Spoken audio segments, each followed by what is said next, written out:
Cerita Rakyat Bali. Mari kita tengok ke suasana Bali masa lalu. Ada puri dengan tembok tingginya, meliputi tembok jaba atau luar, tembok tengah, dan tembok dalam atau dalam. Hal ini dibuat demi secure-nya sang raja. Di luar tembok istana disebut Bencinga. Zaman dulu penduduk belum banyak, sehingga rumah-rumah gede megah belum dibangun. Ciri khas Bencinga adanya pohon beringin besar, di bawahnya ada pasar rakyat. Penduduk atau kaula yang berada di luar disebut jabu, artinya penduduk di luar tembok puri. Di dalam puri disebut jero atau dalam. Di Bencinga ada pekan atau pasar. Adapun yang dijual di pekan babi guling, alat pertanian, tuak, alat-alat dapur. Ada juga orang jual obat-obatan. Dalam cerita ini, kerajaan ini kita beri nama Puri Kertalangu, dan pasarnya bernama Pasar Kertalangu. Adalah seekor anjing setengah umur, usianya kira-kira 6 tahun. Hobi anjing ini tidur-tiduran di abu aon atau abu tungku dapur. Di Bali, jika anjing tidur di abu aon akan terasa hangat seperti saunanya manusia. Resiko tidur di abu aon adalah bulunya rontok. Anjing ini kita beri nama si Gudig karena kulitnya bernanah dan banyak kutu kelimpit. Bulu si Gudig ini sangat sedikit, justru kulitnya kelihatan hitam dan berbau hamis, serta dihiasi kutu kelimpit gede-gede. Penampilan si kudis yang tidak sedap dipandang mata membuat anjing lain serta manusia jijik. Si Gudik seringkali kalah melawan anjing lainnya, sehingga sulit dapat makanan, keburu dikalahkan kompetitor. Itulah penyebab tubuh si kudis kurus. Penduduk sekitar pasar Kertalangu tidak ada yang bersedia menjadi majikan si Gudik. Malah justru sering mendapat perlakuan tidak mengenakan, seperti disepak, dilempar, disiram air. Sering juga si kudis menyesali nasib dan menuduh Tuhan tidak adil karena ia mendapat kebahagiaan jadi anjing kudis. Tuhan sungguh maha pilih kasih. Ada anjing bagus dipelihara orang gedongan. Setiap hari diajak jalan-jalan, dikasih makan hati ayam, dikeramasi pula. Terus aku hanya kebagian jadi anjing kudis, kata si Gudik dalam hati, menyesali ketidakadilan Tuhan. Si Gudik menafkahi dirinya dengan cara mencari plis-pisan atau nasi-nasi jatuh di sekitar pasar yang pas kebetulan dagang nasinya banyak. Jika lagi mujur, dapatlah balung babi yang dilempar oleh orang yang makan di pasar.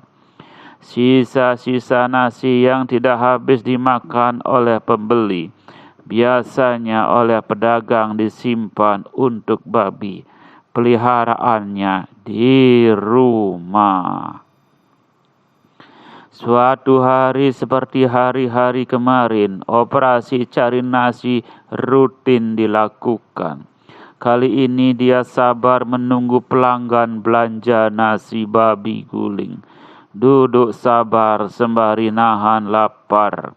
Setengah hari operasional hanya dapat nasi sedikit. Jauh dari kebutuhan tubuhnya.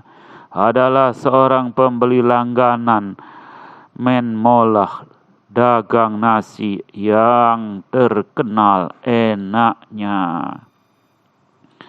Pria paruh baya sekitar 45 tahun. Perutnya gede gemuk, kumis dan jenggotnya lebat. Si Kudis merasa girang karena ada kemungkinan hari ini rezeki agak banyak. Si Gudik menatap orang tadi yang beli nasi. Wah, dia order nasi sepiring seperti gundukan. Ada lawar, daging goreng, urutan atau sosis, tambah komoh pula, atau sop Bali semangkok. Gros, pembeli tadi menyeruput komo sampai kumisnya berminyak kena kuah. Kasihan si Gudik, dia hanya bisa melongo menatap bapak itu yang kejang-kejang keenakan, merasakan gurihnya kulit babi guling. Air liurnya menetes, namun bapak itu belum kunjung melempar tulang atau balung babi. Pas ngelempar, malah tulang tanpa daging. Kurang ajar, pelit amat bapak itu, kata si Gudik dalam hati. Selesai makan, bapak yang berkumis tadi bayar pakai uang kepeng. Waduh, enak sekali jadi manusia, tidak perlu cari nasi sini-situ. Cukup menyodorkan batu gepeng. Dapat makanan enak. Sampai sore hari si Gudik masih lapar dan pulang ke markasnya dengan perut lapar. Sambil tidur-tiduran sembari menyesali takdir, dia berpikir-pikir. Aha, aku dapat ide, kata si Gudik dalam hati. Aku akan berdoa di kuburan atau setra, mohon pada Dewi Agung agar aku disulap jadi manusia, kata hati si Gudik dalam hati. Sesegera tengah malam si Gudik pergi ke kuburan memberanikan diri, duduk di bawah pohon randu gede dan gelap gulita.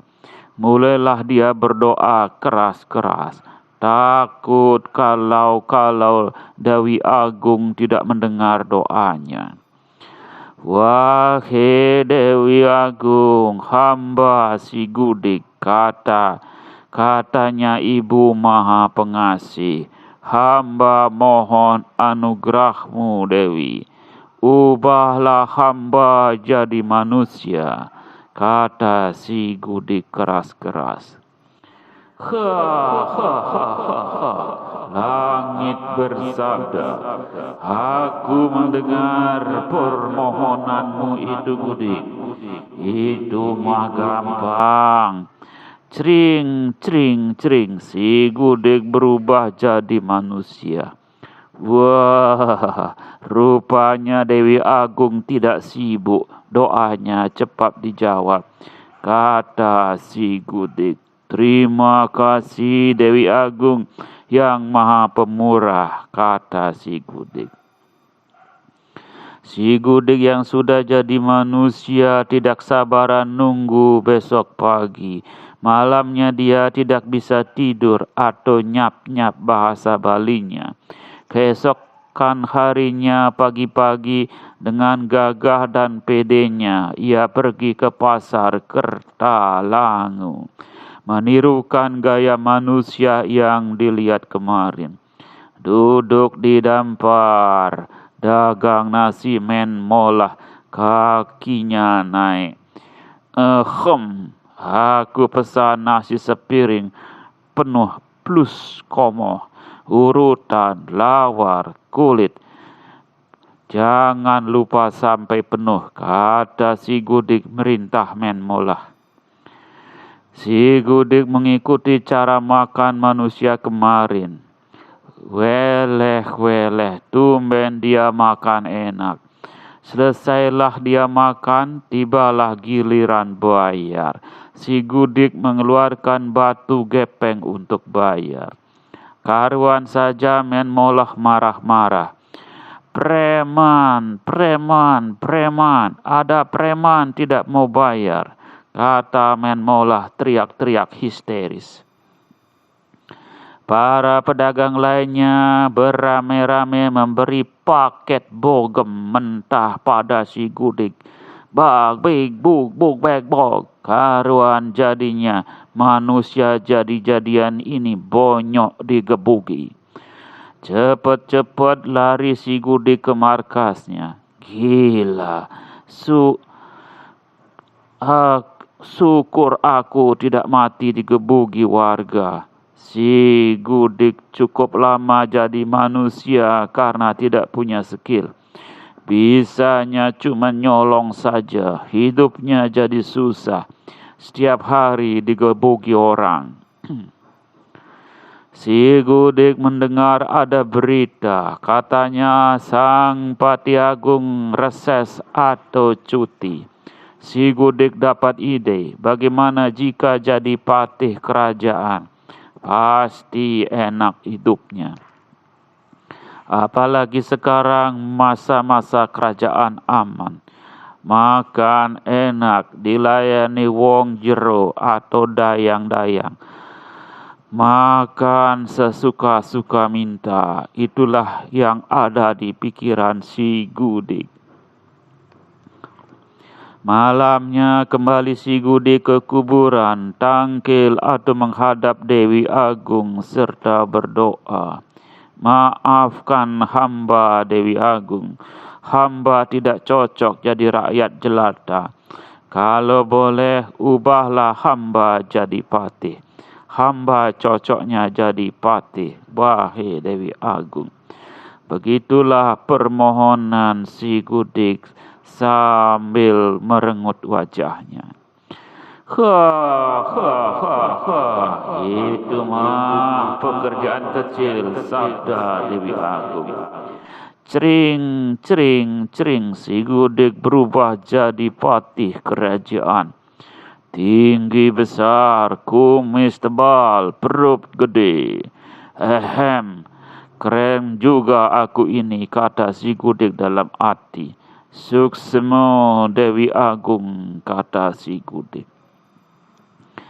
Segera bergegas si Gudik esok harinya menjalankan tugas sebagai patih. Dayang-dayang atau emban pada heran mengapa patih tidak jadi reses atau cuti. Pendek cerita, si Gudik jadi patih. Wah, makanannya enak-enak, kata si Gudik dalam hati.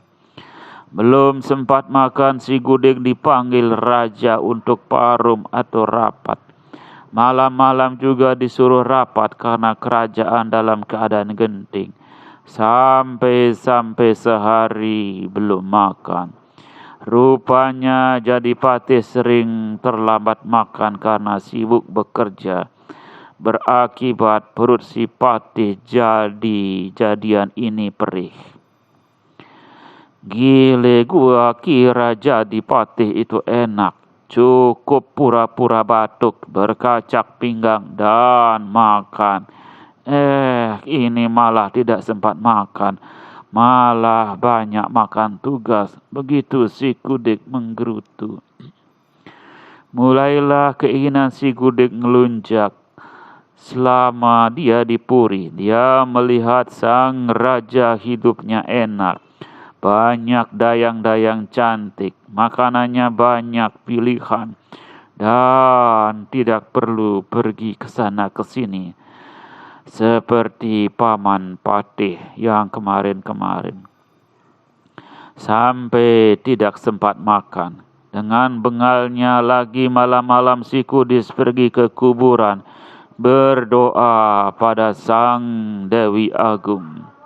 Sekarang dia berdoa sangat lancar. Wahai Dewi Agung, hamba tidak cocok menjadi patih. Mohon hamba diubah jadi raja. Seperti biasanya, langit bersabda, "Ha, ha, ha, ha.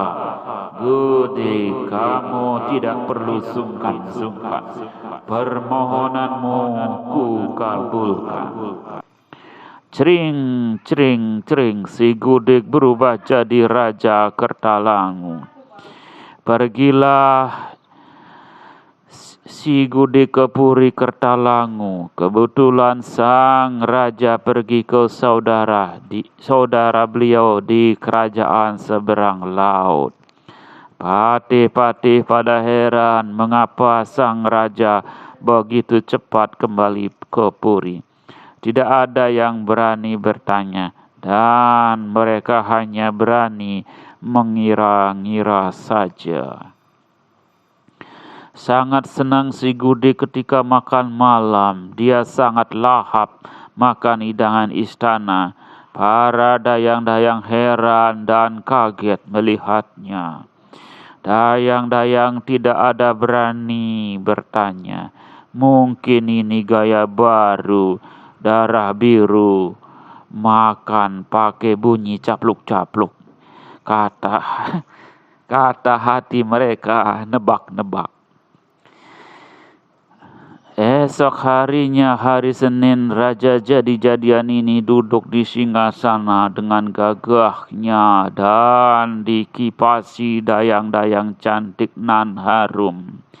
Weleh, weleh, gini toh enaknya jadi raja, kata si Gudik.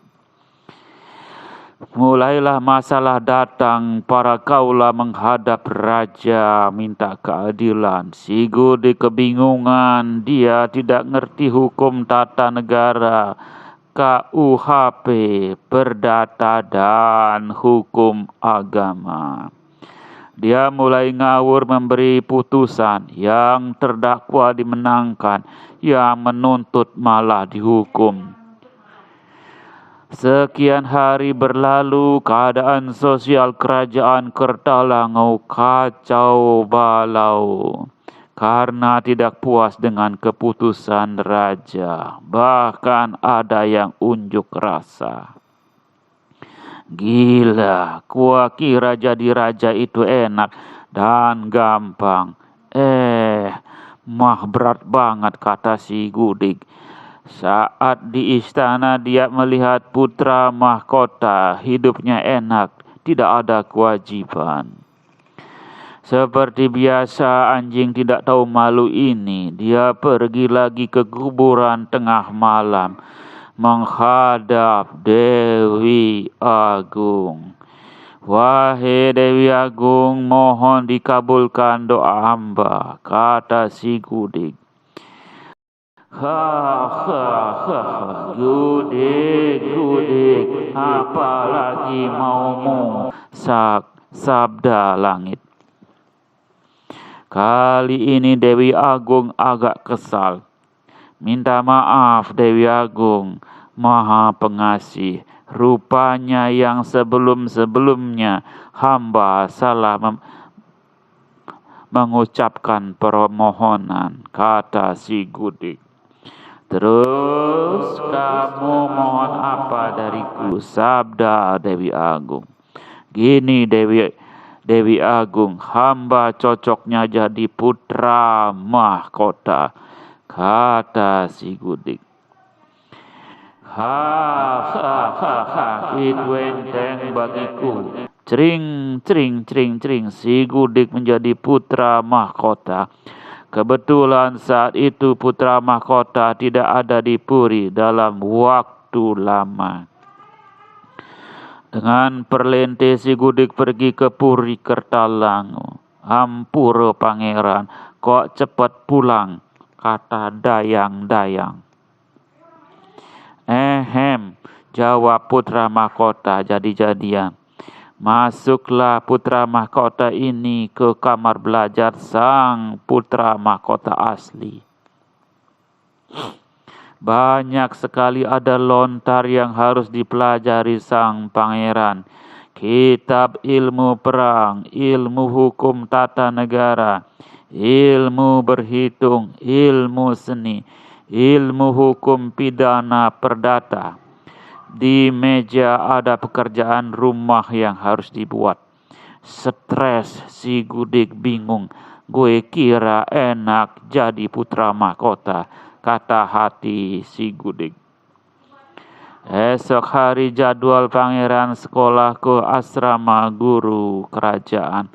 Di asrama yang sekolah hanya kerabat raja, kerabat punggawa, kerabat patih, dan yang lain-lainnya banyak sekali. Ketika masuk asrama sekolah, status dihapus, tidak ada yang diistimewakan, sekalipun putra mahkota. Saat makan tiba, keluarlah hidangan vegetarian. Gile, masak anjing makan sayur, yang benar saja, kata si Gudik dalam hati. Sekarang pelajaran dimulai, semua siswa berkumpul di bangunan seperti balai gede. Gurunya tersenyum melihat kemajuan murid-muridnya karena mampu menjawab dengan cepat dan benar. Si Gudik keluar keringat jagung, jangan-jangan ditanya juga. Beneran, guru bertanya disertai senyum. Karena putra mahkota, siswa kesayangan beliau. Apa itu Trikaya Parisuda, pangeran? Tanya guru. Melongo si Gudik tidak bisa jawab. Sampai ditanya 4 kali, tidak juga bisa jawab. Marahlah sang guru dan pangeran jadi-jadian ini dipukul dengan rotan. Saking takutnya si Gudik lupa kalau dirinya berperan jadi putra mahkota. Malah bersuara anjing. Kaing, kaing, kaing. Semua siswa heran dan akhirnya putra mahkota palsu ini berubah jadi anjing Gudik yang kudis. Semua siswa tutup hidung dan mengusir anjing itu. Si Gudik kembali ke markasnya dan langit bersabda, "Wahai Gudik, takdir ditentukan oleh usahamu, bukan apa maumu."